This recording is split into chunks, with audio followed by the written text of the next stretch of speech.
Happy Friday, everybody. Another weekly privacy chat. Hope people... Oh! I was supposed to do the intro. Right. That's why I'm here. Quiet. Nancy, take it away. Hi, everyone. Thanks for joining us for Privacy Chat. It's Friday. You made it to the end of the week. I'm Nancy, Communications Director at the Future of Privacy Forum. Today, we are talking with FPF Senior Counsel Kelsey Finch about keeping consumer data protected as we move towards developing more smart cities. And we'll also talk with Kelsey about the upcoming de-identification training sessions that she will be hosting in July, which you can register now for at fpf.org/training. Take it away, Jules. Thank you, Nancy. As you all see, I'm not doing that well on my 2021 resolution, which has been to listen more. How do they sing it on Hamilton? Listen more, say less, or something like that. Yeah. Especially since we have so many amazing staff, so many amazing women, and I get plenty of talking done everywhere else. So listen more. Anyway, we're going to listen to Kelsey. Sorry, Nancy, for jumping in too soon. I'm maybe a little bit overwired on coffee this morning because I had I take a weekly wine training class. Should this data protection thing not work out, I want to have a backup. And I'd like wine, but I don't really know what I'm talking about. And, just like everyone else, I'll take a red, please, right? So I've been taking a WeSet Wine Institute training course. Usually they do these in person, and I don't have time to go in person. I travel too much. But they got it over Zoom, and you buy the wine, they ship it to you, and you got to read the book, and you take a class. If you take enough of the classes, you can become like a sommelier. So I got a backup just in case. But I am rather a beginner. And last night I was taking the class, and they tasted 4 really nice white wines. I wrote a blog on LinkedIn that probably one should not be blogging. Nancy, please make sure, as our communications director, that I do not blog after midnight after wine tasting classes. But it was about Chablis and data protection. Hopefully, you think it's at least amusing if there are no insights there. But anyway, as a result of that, I may have had a few extra cups of coffee to be awake and alert and not hungover this morning. So sorry for jumping in, but I'm going to stop because I want you all to hear from Kelsey Finch, one of our senior team. Started out with us a number of years ago, did some phenomenal early work around de-identification, has focused in large part on smart city issues and some other related issues. And now we're coming back to some de-identification because it's all tied together. So first, I just want to quickly tell you about a class we're doing that Kelsey's going to be leading. It is a de-identification training class.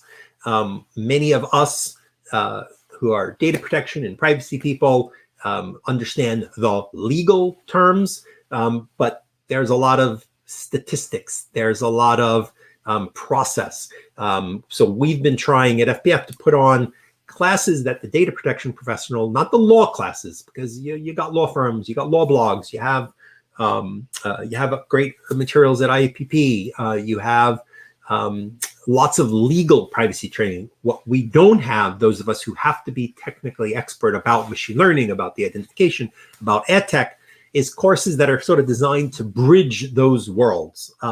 So it's coming up soon. When is it? It's July 22nd, but you can register now. Register now. Registration is open at our website. You can sign up for our AI class, which is in just about 2 weeks, led by our machine learning expert. And you can join us for this de-identification course. Try to give you a bit of a master's level expertise without a long formal degree. Okay, but today we're going to talk about smart city. So I'm going to set up and then I'm going to shut up. Here's my setup. My setup is, I think it was Foreign Policy, which was just the most recent respected publication that wrote about the emerging panopticon, the surveillance state, the technologies that are rolling out around the world, accelerated even by the whole changes of the pandemic, because we want to understand how cities have changed. How is traffic different? How are bike paths going to work? climate change. We want sensors everywhere to know what's happening. We're doing remote learning. We want to understand if we are a government, if we are a city, if we're a county. We want to understand with sensors that learn, with data analysis. And we all see some of what's happening in China, where it seems very scary and futuristic. We see Saudi Arabia working on a smart city called Noom. We see cities around the world, in the US and Europe, where motivated people, motivated about equity and about understanding how different citizens should be served fairly, and they want the data to understand and do their job better. How do we move forward in a way that ensures that the societal benefits are there, are democratic, are communally driven, but that we don't, because we think it's all good and great, because we think it's government doing good things for citizens, end up in a really scary state. So you've been working with a group of city leaders. Tell us a bit more about what we should understand. Yeah, well, so thanks, Jules, for that great setup, right there. I think this is a really interesting time for us to be thinking about the intersections of all of these things that are going on, right? We've got sort of new smart cities technologies, open data, sort of this push to have more, effective, efficient services, to have, sustainable programs, and really to be understanding at a much deeper level all of the things that are happening within our infrastructure and our cities, and to shine a light on what's happening in government. We have this at a time when technology, of course, continues to rapidly outpace our current legal frameworks, which are fairly non-existent in the US at the local government level, actually. We also have a growing mistrust around how government uses data. I think Pew did a great survey a year or two ago that suggests somewhere around 66% or more of the country fundamentally don't trust how government is using their personal data, and feel a lack of control. This is similar to what we see in the private sector as well. So these sort of feelings of a lack of control, of resignation, are pervasive, and I think that they impact how people, skepticism with which people are coming to some of these technologies and to some of the proposals to do new and exciting, innovative things in smart cities and communities. And part of that is interesting because it's also sparked a sort of new public awareness of these issues and of the ways in which technologies are being used already in our communities and might really tangibly impact our day-to-day lives and our public services. So we're seeing more advocacy, more public awareness and attention and conversation than ever about these issues. And I think it's really great. It's right, over the last couple of years, we've spent a lot of, there's been a lot of ink spilled around state and federal privacy laws, but not nearly as much attention to what's been going on at the local level. So I like to try to shine a light on some of that, because there is actually a lot of activity that's sort of grassroots up. And so, like, sort of the two things that I'm really seeing and encouraged by are the development of more formal safeguards and programs around privacy, more formal thinking around data protection in our local communities. And, in the US, that looks a lot like cities starting with privacy principles and passing formal, commitments to certain values around privacy, around the ways that they're going to use and, collect data, put it to use, share it, and do all these really important things. But to put some high level, to articulate at a high level what those values are, so that they can then have a more uniform approach across the city. I think that's a really important start. And an interesting note that we're seeing some cities are, right, the way that the principles get developed is very local. So some cities are very, following the fair information practices or practice principles. And some are really centering it in human rights and equity. Some are really focused on particular new emerging technologies. So there's a real local flavor to this, which is, I think, important. You've seen, I think, some of the city leaders moving from, and when I say city leaders, Kelsey has organized a group that includes several dozen city leaders who meet and share information and compare notes, learn from each other, develop shared resources. We'll talk about a particular effort that I think built a very valuable resource. But I think when you first started, we definitely had cities who were sort of, oh, sensors on lampposts. some vendor said, look what you can do. That seems cool. We'll know things. We don't know what we'll know. Let's just put all the sensors on all the posts, and we'll do magical things with that data. And I think that sort of, it's tech, so we should use it, has moved, and it's a bit more, what problems do we have? What can technology do to solve some of the problems that we are working on in a more efficient or effective way, if at all? Is that fair? Yeah, and I think one of the important, right, I think the sort of using tech for tech's sake, the shine has come off of that a fair amount in the sort of smart cities ecosystem. I think particularly as we hit the pandemic and people were really forced to, narrow in on what are the critical issues, what are the things we need to solve today to get our government services up and digital and to reach all of the people in our communities, not just the ones who already have access to technologies or already have, tech literacy to engage with us in these new platforms. And so there's a real push towards more community engagement, towards allowing communities to help prioritize what are the technologies and what are the problems to be solved, instead of, leaving that at sort of this. I feel like a lot of the cities world is the sort of anecdote of looking for your keys where the light post is rather than where you dropped them.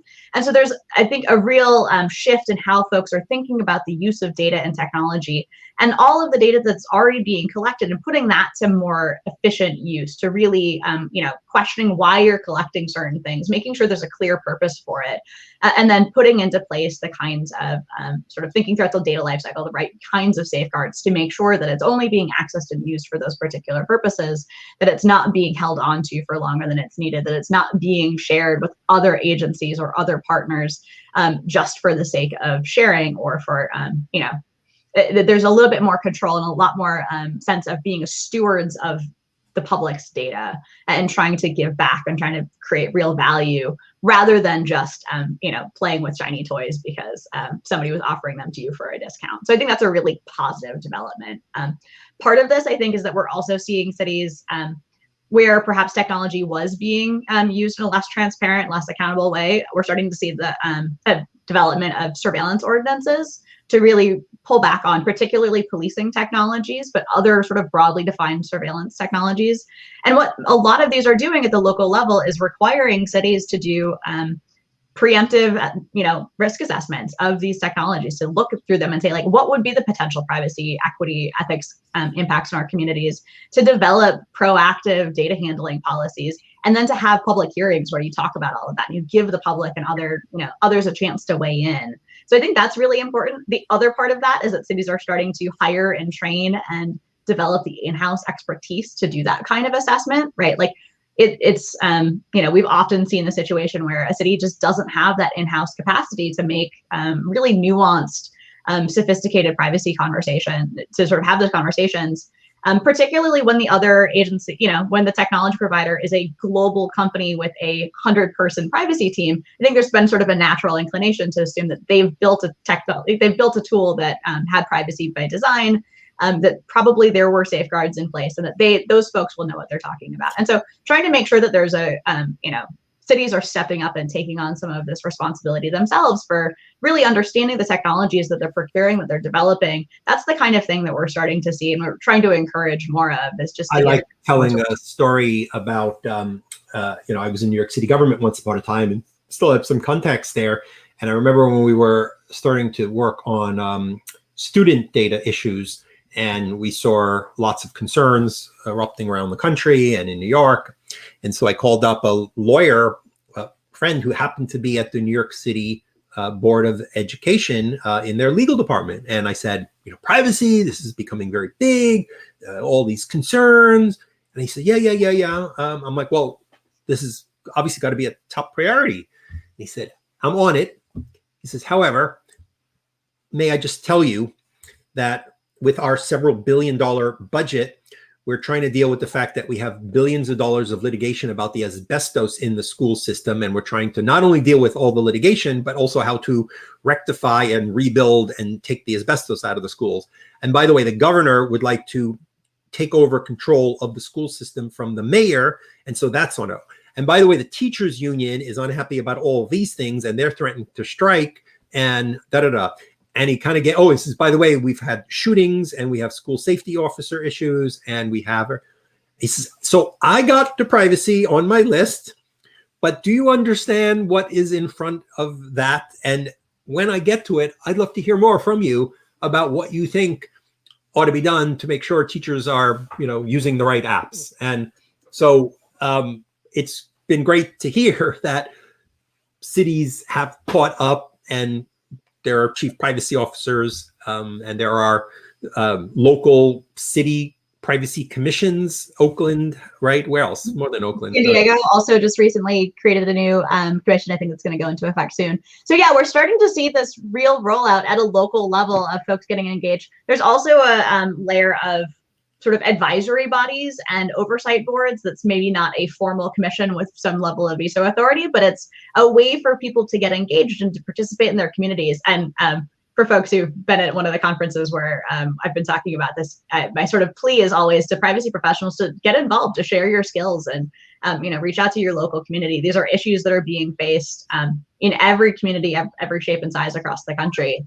I think, again, really exacerbated. We saw the necessity for trust, for clear, ability to quickly vet technologies and get them into place. And so, I think about privacy as a lot of that trust infrastructure that allowed, cities who already had experience, who had some level of familiarity with these ideas and had people on staff who could help do that quick vetting, were a lot faster to think about things like contact tracing apps and the use of mobility data to evaluate, stay-at-home orders, and to do all of the things to make sure that, as they moved services digitally, they weren't leaving communities behind, and that they were really still enabling themselves to live up to their missions and to do all of those other important things, to make sure that the schools are safe, to make sure that our potholes are getting fixed, to make sure that people are getting, access to unemployment and other kinds of services. All of that requires. Let's put a hard issue on the table. One of the big concerns that comes up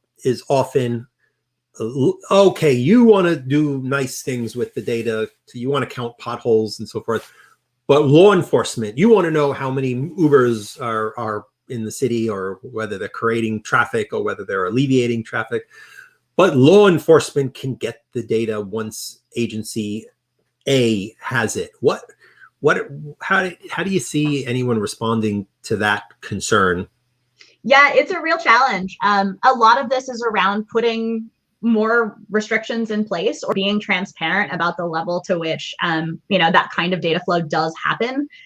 Right. We've seen, City of Los Angeles was launching its mobility data specifications program. And one of the things they put in their principles was a commitment to doing a transparency report around how many, requests by law enforcement they had received. And so I think that's a really unique thing that we're seeing, obviously happens already in the private sector. I think that's an interesting development.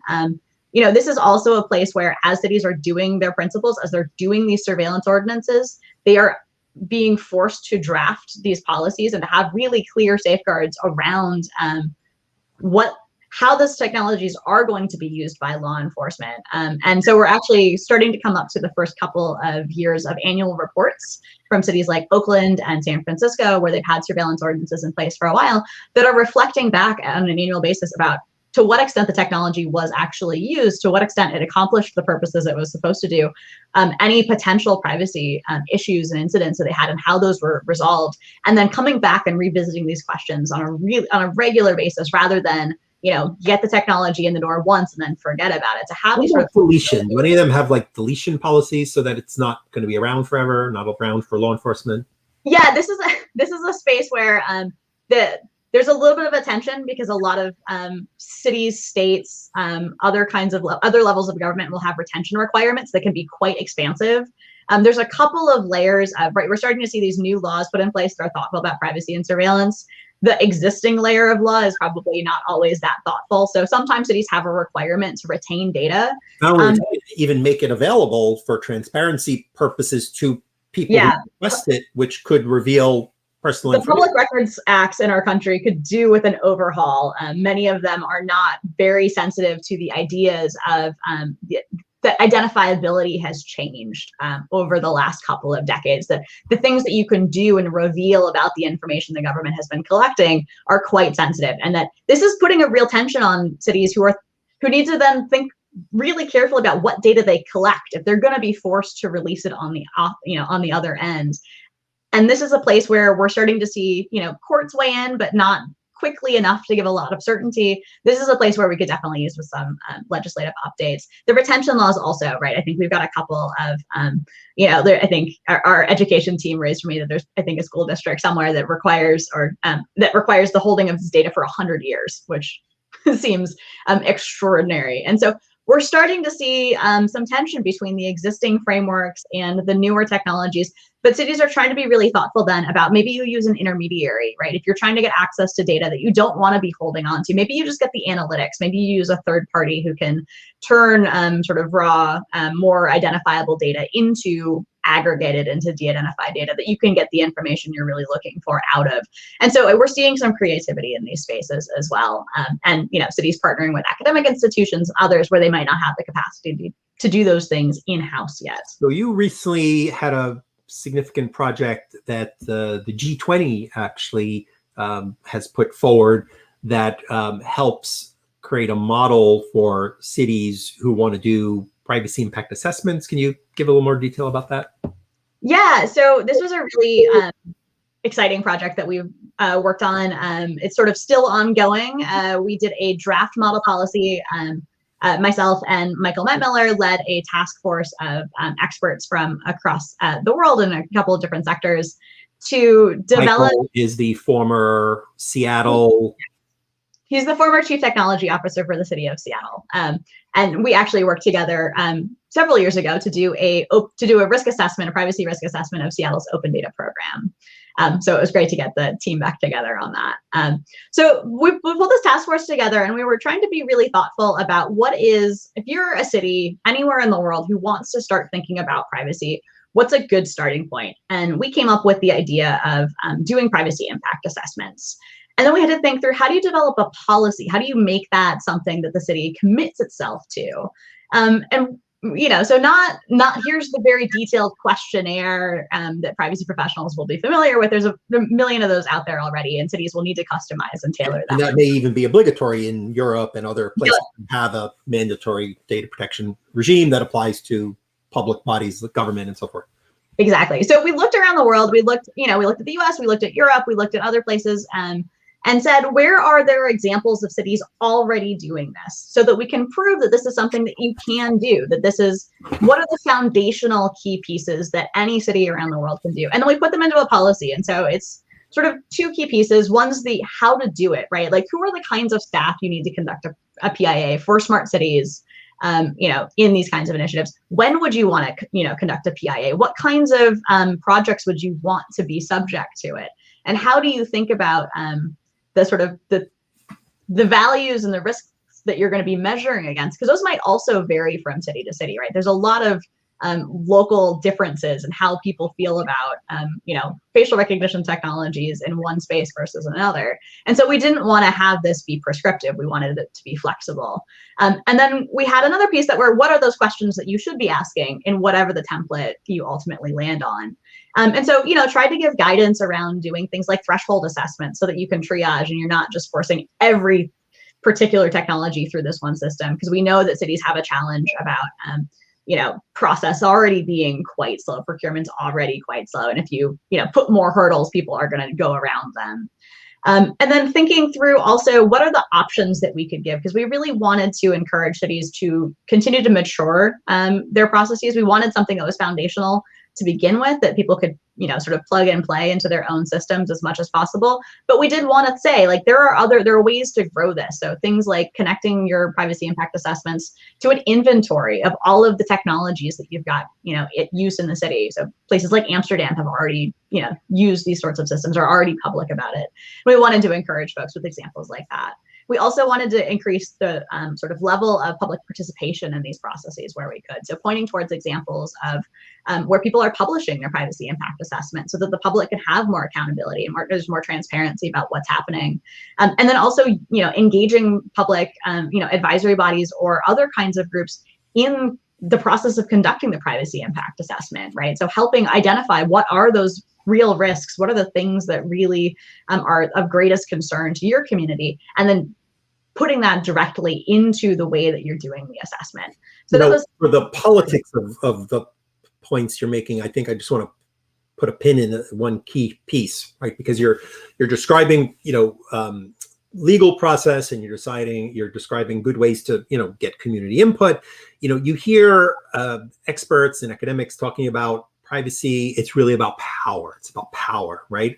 And simply saying I'm doing good because I'm the city, or I'm big, or I'm strong, or I'm of the majority, population, is wielding, power that will leave people unhappy. And so integrating how giving up power, showing who's in control, showing that you're taking input, right? I mean, these are things that the political process does, but that administrative agencies don't always do. They assume somebody was elected, they're in charge, and maybe they have to do certain things to get input, but they don't necessarily think about it as I'm giving up power.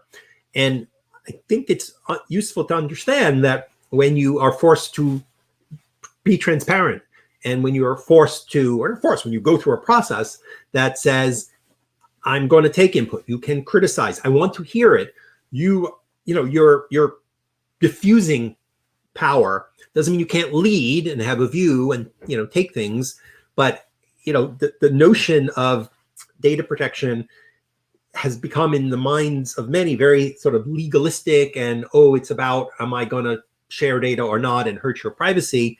And understanding how human rights and sharing power really are the goals that animate some of these rules, that it's not legalistic. I got to click a consent box, a cookie box, right? It kind of seems annoying, right? How could that be about human rights and privacy? No, it's about actually shifting the balance of power. Do people get that at the city level? I think many of them do. They're very, very. Yeah, absolutely. I think that's the motivating conversation behind pretty much everything else that we speak to in this space, and certainly in the network that we've been leading. That question of how do you reach out and how do you get the public to be a fundamental part, to be engaged, not just to be sort of witness to, not just to have some love, not just to have input, but to really be driving the conversation, to be helping set those priorities, and to be helping, wield power. This is, I think, in a space where, folks are public servants and they really take that mission seriously. And that's I think been really something that has been encouraging to me, and I think promising for how we move these things forward. We're starting to see cities put this into practice as well. We've seen some really thoughtful, right? City of Portland, as they were developing their facial recognition approach, did a lot of convenings and unconferences where it started with, what does the community want from us? Not here's what we want to achieve, and then let's make sure that we get it validated, but really starting from the question of, what does the community want us to do it, given, the current circumstance. I think that's a really great, powerful position for folks to be in. And I think just the other interesting development in terms of that is that we're starting to see enforcement actions against cities and municipalities in places like Europe, where there is a legal framework that does have, compliance requirements. So the Dutch DPA, I think, just within the last week or so, fined a city 600,000 euros for not living up to its GDPR obligations in deploying a Wi-Fi system, Wi-Fi tracking system in the city center. City of Rome has been hit by a couple of fines recently as well for not having the appropriate process into place. So starting to see some teeth behind those laws in other places, and I think that gives real guidance. And to the extent that cities in the U.S. and elsewhere are looking to Europe for guidance, I think that's a really interesting example to start setting. That you really do actually have to live up to these obligations. Such important work. If you are a senior leader at a city agency, a county agency, and you want to get involved, contact us, and Kelsey will see if we can loop you in and have you learn from your peers. If you're an academic who's doing interesting and relevant work, this is an audience that is interested in understanding. They collaborate deeply, often with local universities. They want to understand what risks, what technologies, what opportunities, what research is available to them. And a reminder that if you would like to join our de-identification class, go to our website, and Kelsey's going to be leading a real great training. I will also mention that one of the reasons why we're, I'd say, coming back. We've been involved, but really coming to a more important focus on de-identification is, what is the standard in the US? We've got lots of guidance around GDPR and lots of debate, and there will be soon a new European Data Protection Board opinion that updates the former Article 29 guidance. So a lot of debate and a lot of expertise. In the US, we have a lot of debate and expertise around HIPAA and around GLBA. We kind of know what the FTC standard has been, because there have been cases around what is personal or not in a number of instances. But we now have a GDPR-ish set of statements that are law in California, in Virginia. What exactly is the technical and legal interpretation? Is pseudonymized data where the key is thrown away that might meet this Breyer test of the ECJ, which maybe is not, probably is not. We'll see what the end result there is in Europe. The EDPB is doing some guidance on scientific research that might address this, or maybe their new opinion. But what is it in the US? We've got a long history of people, I don't know, hashing emails and claiming it's not personal. That's probably not credible, but there are techniques that might be dependent on legal or administrative controls. What is the US standard? So Kelsey's going to be leading work in that regard. And if you're interested, let us know, because it's important work. Thank you so much, Kelsey Finch, from joining me from the Seattle area on our West Coast FPF world, and Jackson in the background, and our comms director, Nancy, for setting us up. So thanks all. Happy Friday.